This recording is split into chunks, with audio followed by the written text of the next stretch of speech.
നമസ്കാരം. അർഹതപ്പെട്ട വിദ്യാർത്ഥികൾക്ക് യൂണിഫോം, പാഠപുസ്തകം, പരീക്ഷാ ഫീസ് സൗജന്യം, combo school library grant, sports grant, ഭിന്നശേഷി കുട്ടികൾക്കുള്ള ഗ്രാന്റ്, അവർക്കുള്ള മെഡിക്കൽ സഹായ ഉപകരണങ്ങൾ, തെറാപ്പി സേവനങ്ങൾ, പെൺകുട്ടികൾക്കുള്ള സ്റ്റൈപ്പൻഡ്, സമഗ്രമായി വിദ്യാഭ്യാസത്തിന്റെ ഗുണമേന്മ മെച്ചപ്പെടുത്തുന്നതിനുള്ള പദ്ധതികൾ, അധ്യാപക പരിശീലനം, ജീവനക്കാരുടെ ശമ്പളത്തിന്റെ പരിഷ്കരണം, എയർ കണ്ടീഷൻ ചെയ്ത ക്ലാസ് മുറികൾ ഉൾപ്പെടെയുള്ള സ്കൂൾ നവീകരണം, ഇതെല്ലാം ഉൾപ്പെടുന്ന പദ്ധതി.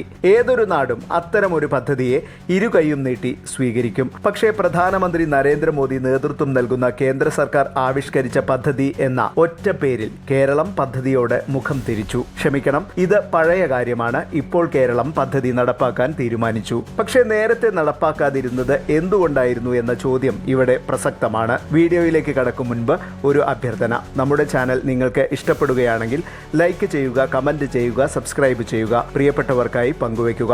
ഇഷ്ടമായില്ലെങ്കിൽ അക്കാര്യവും രേഖപ്പെടുത്താം. നിങ്ങളുടെ പിന്തുണ മാത്രമാണ് ഞങ്ങളുടെ പിൻബലം. 2022 ദേശീയ അധ്യാപക ദിനത്തിലാണ് രാജ്യത്തെ 14,500 സ്കൂളുകളുടെ അടിസ്ഥാന സൗകര്യ വികസനത്തിനായി പ്രധാനമന്ത്രി നരേന്ദ്രമോദി PM ശ്രീ പദ്ധതി അഥവാ പ്രധാനമന്ത്രി സ്കൂൾ ഫോർ റൈസിംഗ് ഇന്ത്യ പദ്ധതി പ്രഖ്യാപിച്ചത്. സ്മാർട്ട് ക്ലാസ് മുറികൾ, ലാബ്, ലൈബ്രറി, മറ്റ് ആധുനിക സാങ്കേതിക വിദ്യകൾ, വിദ്യാർത്ഥികൾക്ക് കലാകായിക രംഗത്ത് മികച്ച പരിശീലനം എന്നിവയാണ് പദ്ധതി വഴി നടപ്പിലാക്കുന്നത്. സ്വന്തം സംസ്ഥാനത്ത് വികസനം നടപ്പിലാക്കണമെന്ന നിർബന്ധമുള്ളവർ ഭരിക്കുന്ന സംസ്ഥാനങ്ങളിലെല്ലാം പദ്ധതി നടപ്പാക്കി. രാഷ്ട്രീയ വിരോധം നോക്കാതെ ഇക്കാര്യം പരിശോധിച്ചാൽ വ്യക്തമാകുന്നതാണ്. എന്നാൽ കേരളത്തിൽ ഇതുവരെയും പദ്ധതി നടപ്പാക്കാൻ സംസ്ഥാന സർക്കാർ തയ്യാറായിരുന്നില്ല. തടസ്സമായി പറഞ്ഞിരുന്ന കാരണം പലതായിരുന്നെങ്കിലും പ്രധാന കാരണം രാഷ്ട്രീയ വിരോധം മാത്രമായിരുന്നു. ഡൽഹി മുഖ്യമന്ത്രിയായിരുന്ന അരവിന്ദ് കെജ്രിവാളാണ് പദ്ധതിയെ ആദ്യമായി എതിർത്തത്. 10 ലക്ഷത്തോളം പൊതുവിദ്യാലയങ്ങളുള്ള രാജ്യത്തെ 14,500 പൊതുവിദ്യാലയങ്ങളിൽ മാത്രം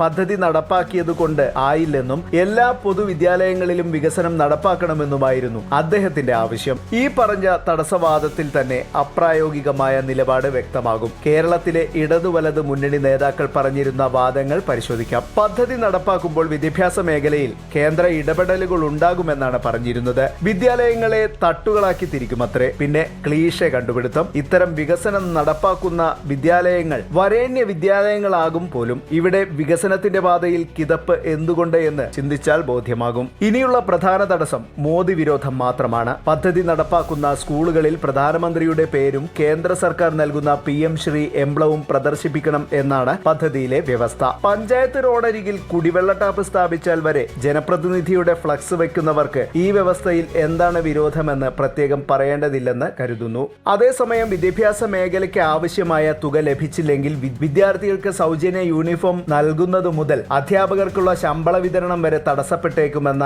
അവസ്ഥയിലാണ് സംസ്ഥാനം. ഇതോടെയാണ് പദ്ധതി നടപ്പാക്കാൻ കേരളം തീരുമാനിച്ചത്. ഇക്കാര്യം കണക്കിലെടുത്ത് പദ്ധതി നടപ്പാക്കുമെന്നായിരുന്നു 2022 സംസ്ഥാന വിദ്യാഭ്യാസ വകുപ്പ് മന്ത്രി V ശിവൻകുട്ടിയുടെ നിലപാട്. പിന്നീട് CPI അടക്കമുള്ളവരുടെ എതിർപ്പിനെ തുടർന്നായിരുന്നു സർക്കാർ പദ്ധതി നടപ്പാക്കുന്നതിൽ നിന്നും പിന്മാറിയത്. ഒരു ബ്ലോക്ക് പഞ്ചായത്തിൽ നിന്നും 2 സ്കൂളുകൾ വീതം പദ്ധതിയിൽ ഉൾപ്പെടുത്തിയാണ് വികസനം നടപ്പാക്കുക. ഈ സ്കൂളുകൾ ഏതൊക്കെയെന്ന് സംസ്ഥാന സർക്കാരിന് നിർദ്ദേശിക്കാനുമാകും. തെരഞ്ഞെടുക്കപ്പെടുന്ന സ്കൂളിന് വാർഷികാവസാനം 1 കോടി രൂപ വീതം വികസന ഫണ്ടായി നൽകും. ഇതിൽ 60% കേന്ദ്രം വഹിക്കുമ്പോൾ 40% സംസ്ഥാന വിഹിതമാണ്. വികസനം ഘട്ടം ഘട്ടമായി മാത്രമേ നടപ്പാക്കാനാകൂ, പ്രത്യേകിച്ച് ഇന്ത്യ പോലൊരു വലിയ രാജ്യത്ത്. ഉദാഹരണത്തിന് കേന്ദ്ര സർക്കാർ സഹായത്തോടെ നടപ്പാക്കുന്ന ലൈഫ് മിഷൻ ഭവന പദ്ധതി. വീടില്ലാത്ത എല്ലാവർക്കും വീടൊരുക്കാൻ ഒരു സർക്കാരിനും കഴിയില്ല. ചെറിയൊരു സംസ്ഥാനമായ കേരളത്തിൽ പോലും അതിന്റെ അപ്രായോഗികത എതിർക്കുന്നവർക്ക് തിരിച്ചറിയാൻ കഴിയുന്നതാണ്. ഇനി പദ്ധതി ചെലവ് വരും കാലത്ത് സംസ്ഥാനത്തിന്റെ ചുമതലയാകുമെന്ന ആശങ്കയ്ക്ക് പരിഹാരം പറയാം. ഒരു സംസ്ഥാനം സ്വയം പര്യാപ്തമാകണമെന്ന